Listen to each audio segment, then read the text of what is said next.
Baby Chimmanakatti ನೋಡಿ, ಇದು ಗಮನ ಸೆಳೆಯುವ ಸೂಚನೆ. ನೀವು ಸರ್ಕಾರ ಗಮನ ಸೆಳೆಯಿರಿ, ಉತ್ತರ ಕೊಡ್ತದೆ.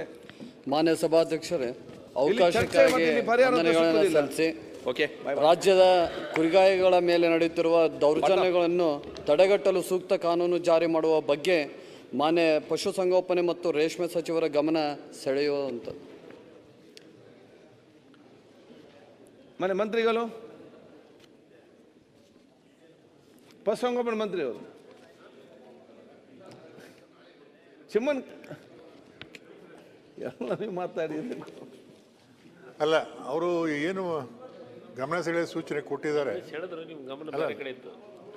ಇವತ್ತು ನಾನು ಉತ್ತರ ಕೊಟ್ಟಿದ್ದಾರೆ, ಏನು ಕ್ಲಾರಿಫಿಕೇಶನ್ ಇದೆಯಾ? ಅಧ್ಯಕ್ಷ, ಮಾನ್ಯ ಸಭಾಧ್ಯಕ್ಷ, ನಾನು ಇವತ್ತು ಬಿಲ್ ವಿಧೇಯಕನೇ ಮಂಡನೆ ಮಾಡಿದ್ದೀನಿ. ಇವತ್ತು ವಿಧೇಯಕ ಮಂಡನೆ ಮಾಡಿ ಅವ್ರು ಏನು ಕೇಳಿದ್ರೆ ವಿಧೇಯಕ ಮಂಡನೆ ಮಾಡಿದ್ದೀನಿ. ಆ ವಿಷಯವಾಗಿ ಮಾನ್ಯ ಸಭಾಧ್ಯಕ್ಷ ವಿಧೇಯಕ ಮಂಡನೆ ಮಾಡಿದಾರಲ್ಲ, ಮಾಡಿದ್ದಾರೆ. ಅದೇ ಆ ವಿಷಯವಾಗಿ ಅಲ್ಲ, ಆ ವಿಷಯ ನಾಳೆ ಬಿಲ್ ಬರ್ದಾಗ ಚರ್ಚೆ ಮಾಡಿ ನೀವು. ಇಲ್ಲ ಒಂದೇ ಸಭಾಧ್ಯಕ್ಷ, ಮಾನ್ಯ ಸಭಾಧ್ಯಕ್ಷರೇ, ಇದು ಹಲವಾರು ದಶಕಗಳಿಂದ ಆಗಬೇಕಾದಂಥ ಒಂದು ಕಾನೂನಾಗಿತ್ತು.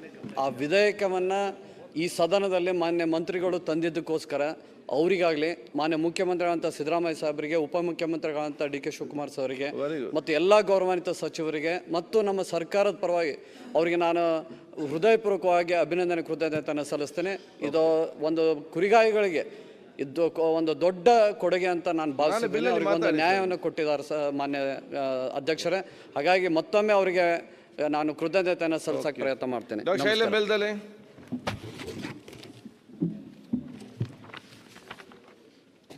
ಗಮನ